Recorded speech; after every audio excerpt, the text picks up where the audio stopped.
Hi, I'm Lovoni. And I'm Sarah, and welcome to the Lovoni and Sarah podcast, where we talk all things weight loss and wellbeing.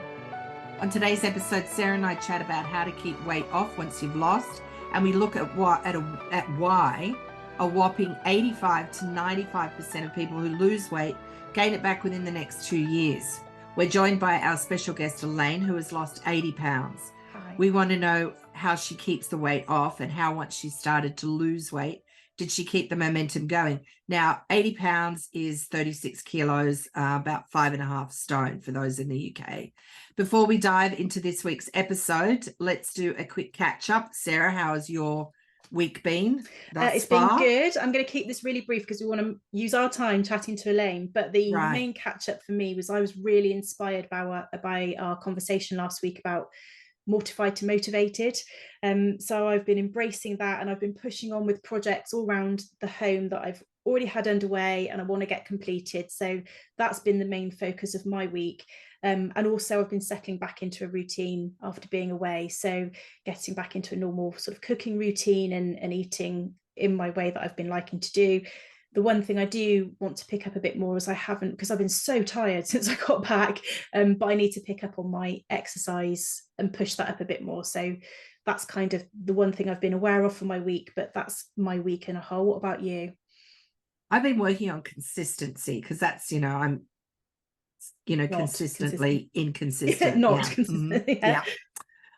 So I'm getting in at least 30 minutes of exercise. I just figured 30 minutes, if I can do that every day, great. And I'm loving it to the point, whereas if I don't do it, then I feel bad. So I do it. And I'm enjoying 2 to 3 smaller meals a day. Making sure they're nutrient dense, drinking lots of water, very little alcohol, and trying to get a decent night's sleep. Because that's a big thing for me. That's an issue for me. And then, some sunshine every now and then, 20 minutes a day at least. So, yeah. Sounds good. Something like that. And, I've also started taking some really good quality supplements as well. Okay. Yeah. They take a while to you fulfill the benefit of those, they don't. Yeah, exactly. Yeah. So, welcome to the podcast, Elaine.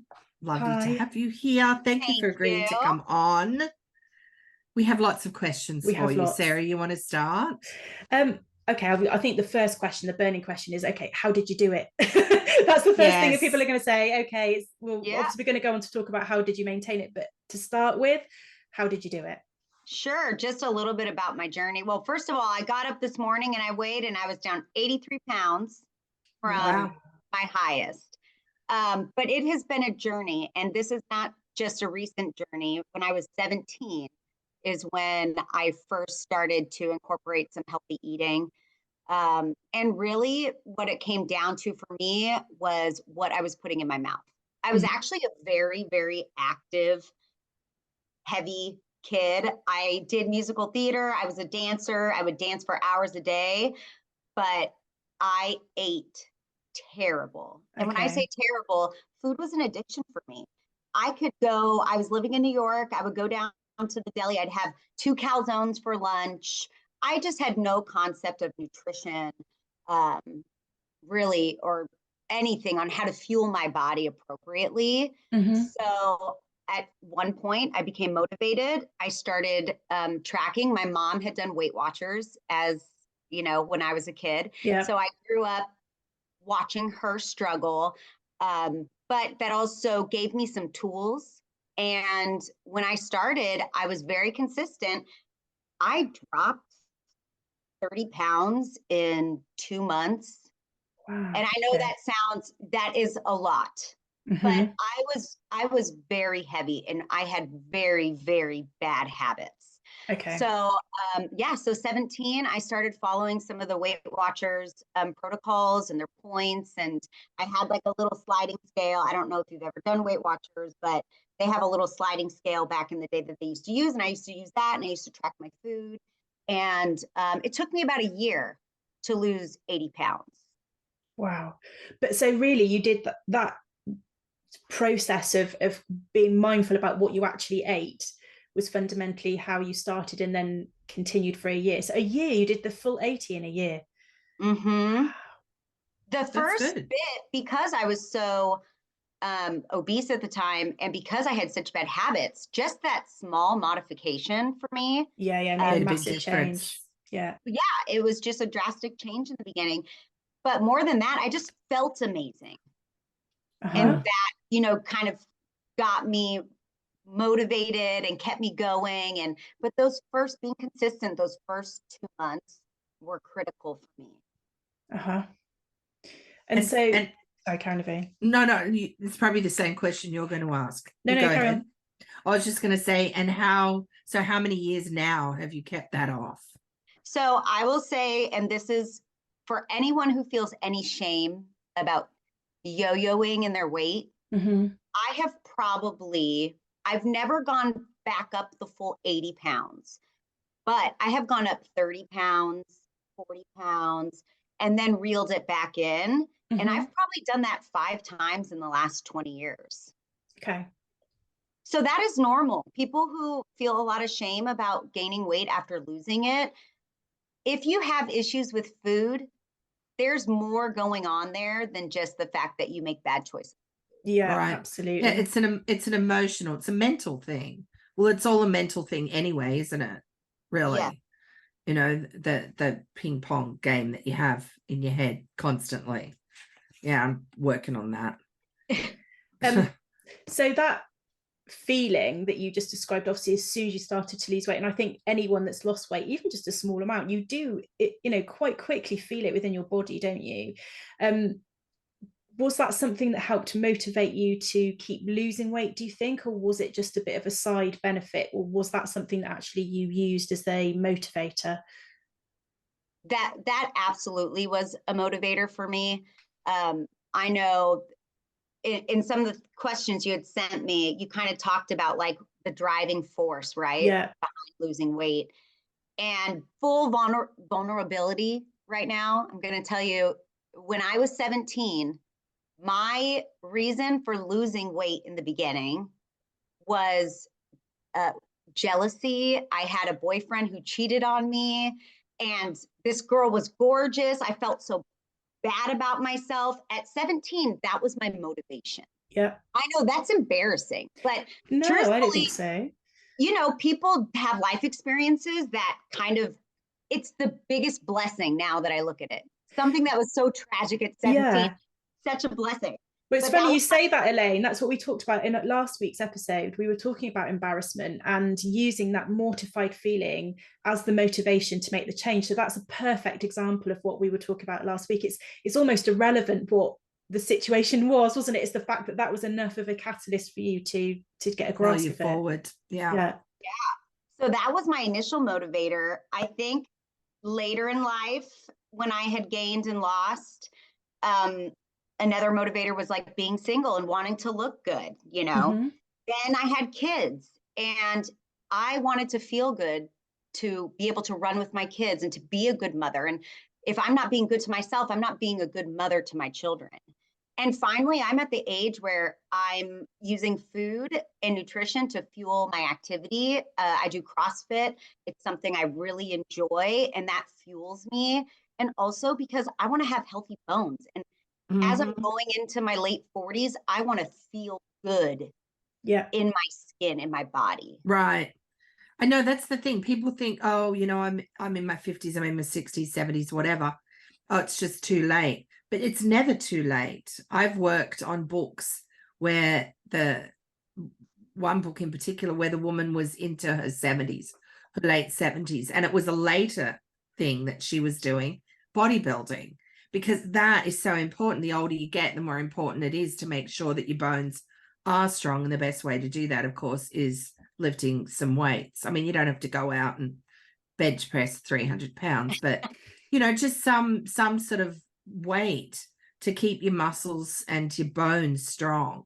It's so important. It's not just the cardio, that's important too, but yeah, that's a good motivator, and anybody can do it at any age. Absolutely. I was thinking about that, about how people tend to just, you know, hands up, me, just when they get older, just go, oh, screw it, you know. I don't know.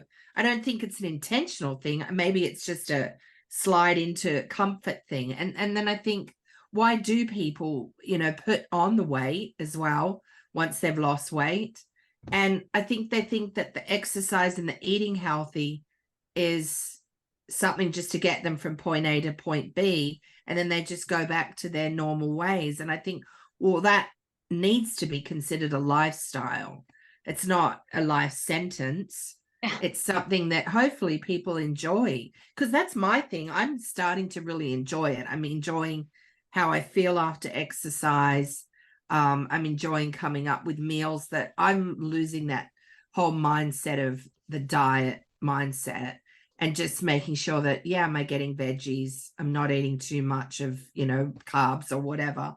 But just losing that whole diet mindset, I think, helps, because people go on a diet, don't they?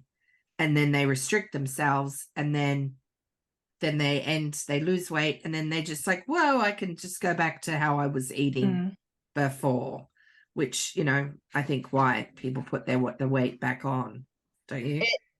Oh, I'm sorry, Sarah, I don't mean to interrupt you. It's interesting that you bring that up, because as I've gotten older, I've put a lot of work into my mental health. And I asked myself that at one point.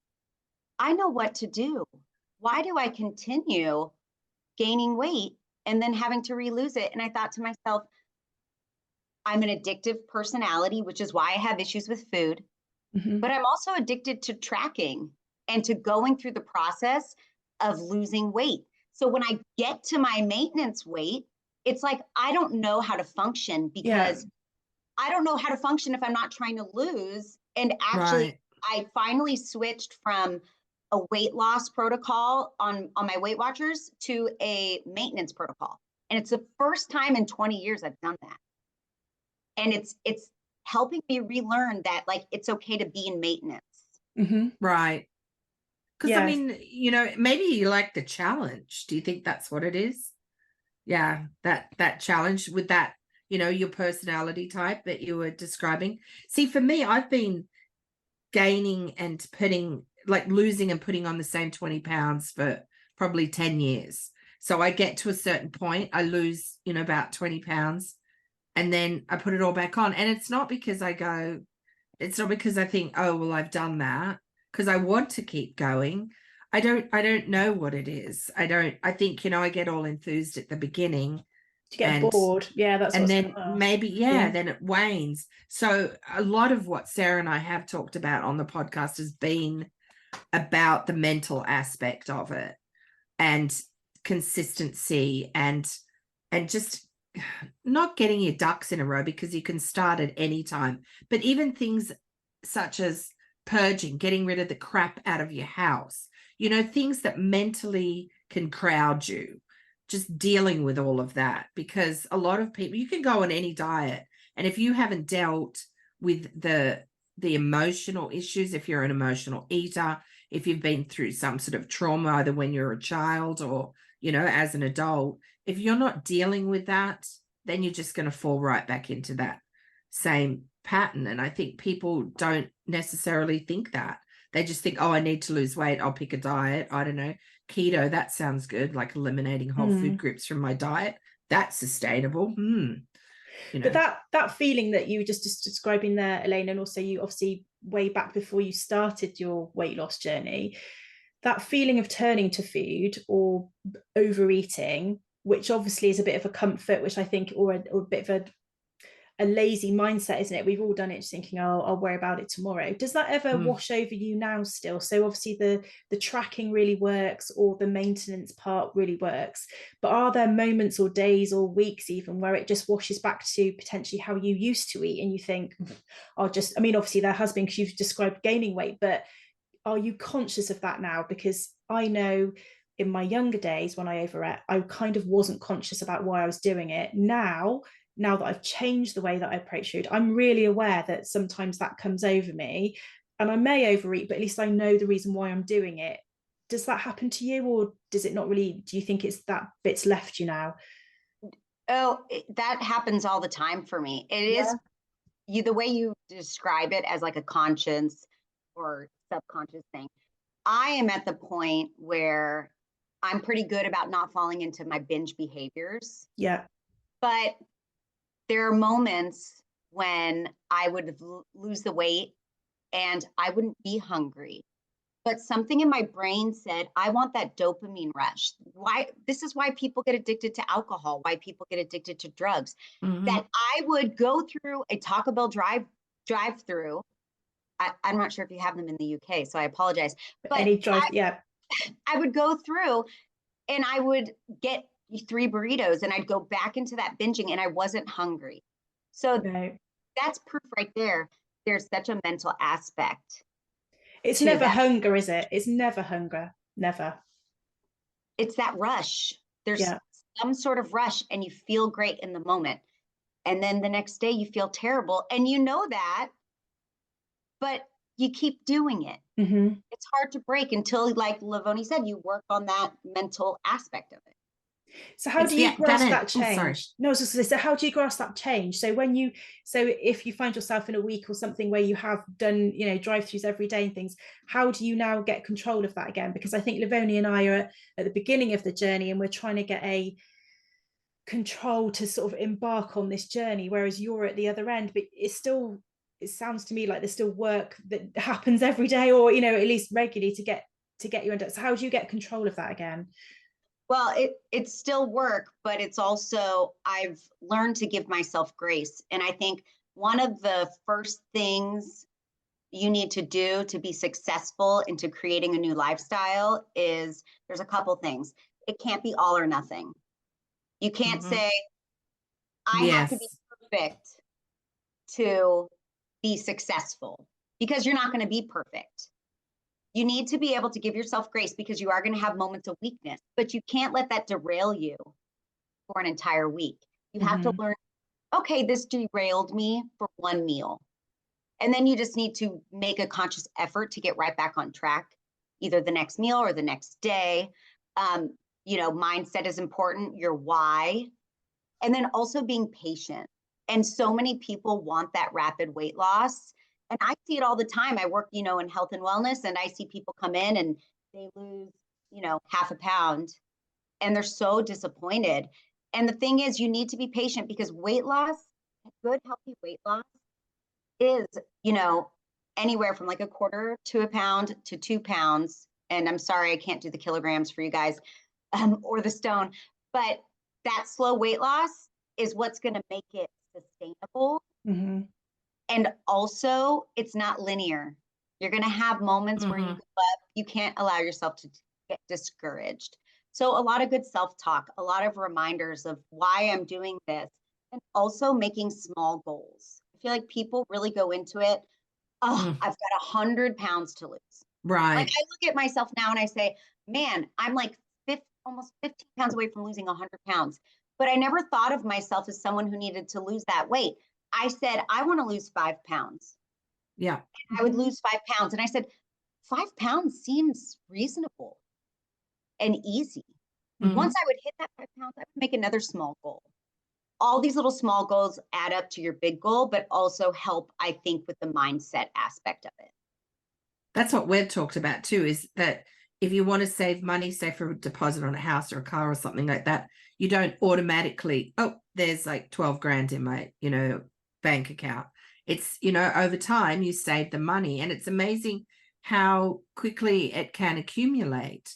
So that's what I look at it as being. It's not going to immediately happen. And it's so important, I think, to be patient and to try and enjoy it as well. And think that if you have a muffin or a piece of banana bread or something, it doesn't mean that you're off a diet. It's a part of the journey, but then not to stand at the kitchen sink scoffing it in. Make yourself a cup of tea or a cup of coffee, sit, enjoy it, read a book, and make it like a thing, an like event. a little an event. But and enjoy that, and don't feel guilty about it. That's been my problem, is that the guilt that has come from eating and putting on weight, because I spent so much of my life being slim, and then I moved away. And I've talked about this on the podcast before. Each time I moved, I moved to Canada initially, and then put on weight. And then I moved to the US. And as I've moved over the US, I've put on more and more weight. And to me, it was almost like the one constant in my life was food. And it became like, you know, my friend, I guess. I don't know. That's not probably a good word to use for it, but that's how it was. Like a companion. Yeah. Like a companion when the rest of my life was in chaos or I was starting again. It felt like every state, you know, that I went to, that was always there. And when you're by yourself a lot, you can just go and do whatever. You're not, you know, you don't have to feel embarrassed about eating in front of people. Oh, she's eating again, you know. And even trying, you know, I don't buy stuff to like unhealthy foods to bring into the house, but I can make pretty much anything. So, you know, that's what I would do. Yeah. But I just think enjoying the journey, that's really what I am turning around and doing, is starting to do, is enjoying it and seeing those little changes, Sarah, like you've talked about with the eating, and you know, you're enjoying meal planning and not look at everything as a chore, like, oh my God, this is so hard, I have to lose weight. And like you were saying, Elaine, break it down into smaller goals, because that makes a big difference. I think it's like if you have to go for a really long walk and the road's straight in front of you, you think, oh, that's so far. How am I going to make that? But if it's a lovely windy road through some woods, you don't notice it so much. So actually, one of the things you just described there is obviously and we've talked about before, when you're at home on your own, and it's almost like it's like secret eating or a companion or something with you, isn't it? Have you done your weight loss on your own, or have you done it, you know, with a community around you? How has it worked? Truthfully, not a plug for Weight Watchers at all, but they are one of the few I hate the word diet. I try not to use it. One of the few food plans that is a lifestyle, but also an accountability. And they're very big on community. So I attended meetings just like an alcoholic would. Right. Just like someone who's addicted to drugs would. They would go to AA, they would go to NA. That's what going to a Weight Watcher meeting was for me.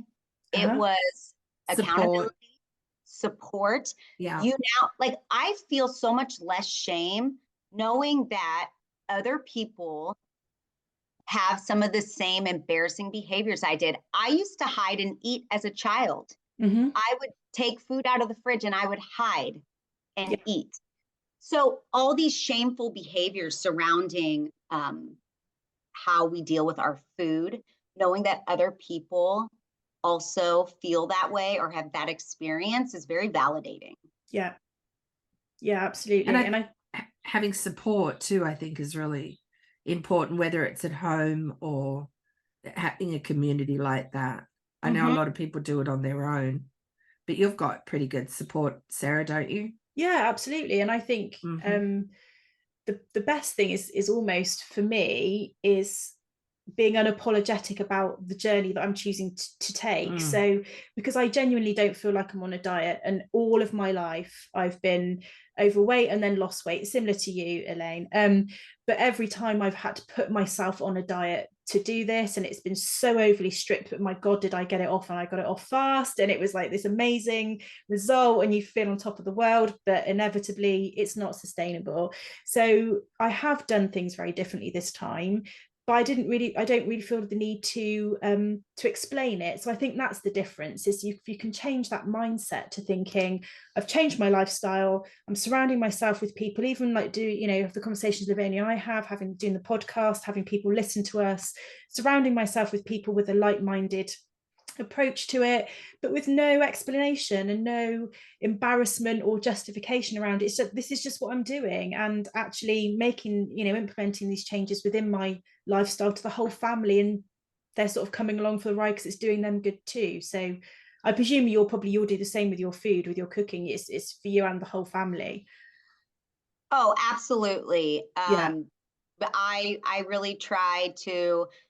I have a daughter, and growing up in a household that was very diet focused gave me a lot of issues with my eating. And I had a father who dealt with drug abuse and also food addiction, and had dealt with weight his whole life as well. And I made sure that that was generational, that I was going to stop that, I would teach my daughter, hey, this is a sometimes food.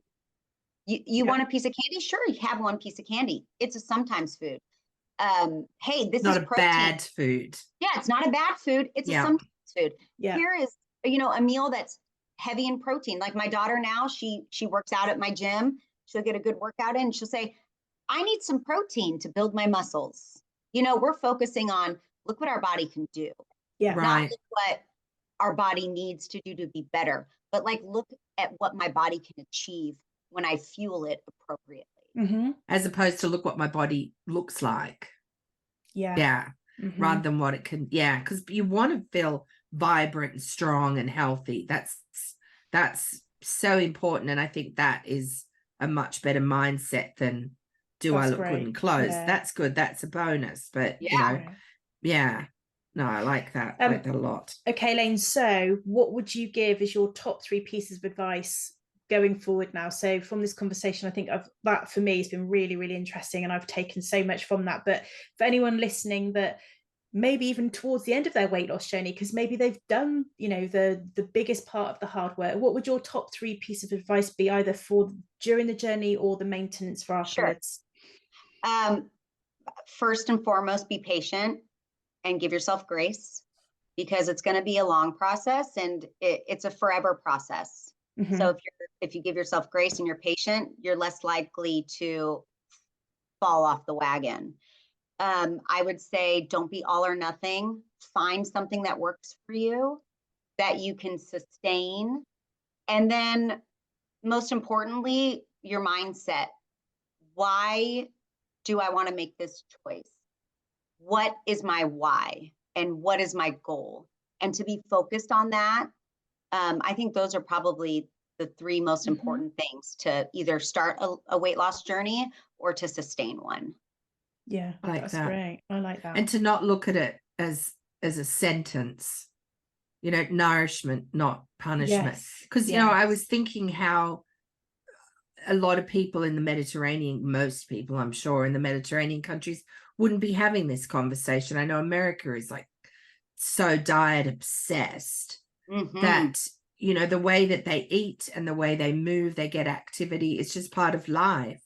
And I think for somebody that has lost weight or is losing weight, that's the way to look at it. It's not, like I said earlier, point A to point B. It's just a way of life. Moving and eating, nourishing food. Doesn't mean you can't have a piece of cake here and there. It's just cake, for God's sake. You know what I mean? Right.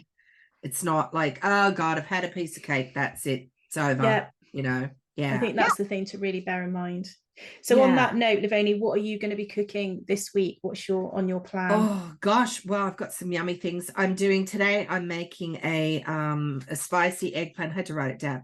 A spicy eggplant and feta tart topped with some roasted red peppers and arugula. My eating right now, or our dinners mainly, are being dictated by what's in the garden, because our garden is still so lucky, going crazy. I know, I'm so jealous. Oh gosh, we have so much stuff. Bring me some veggies. Oh, right.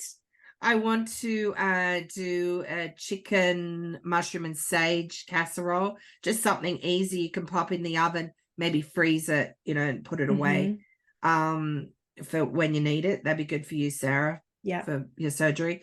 I'm doing sticky pork loin with green beans and some jasmine rice. Miso shrimp with garlic broccolini. This is always the really difficult part of the podcast, Elaine, where we're like, oh.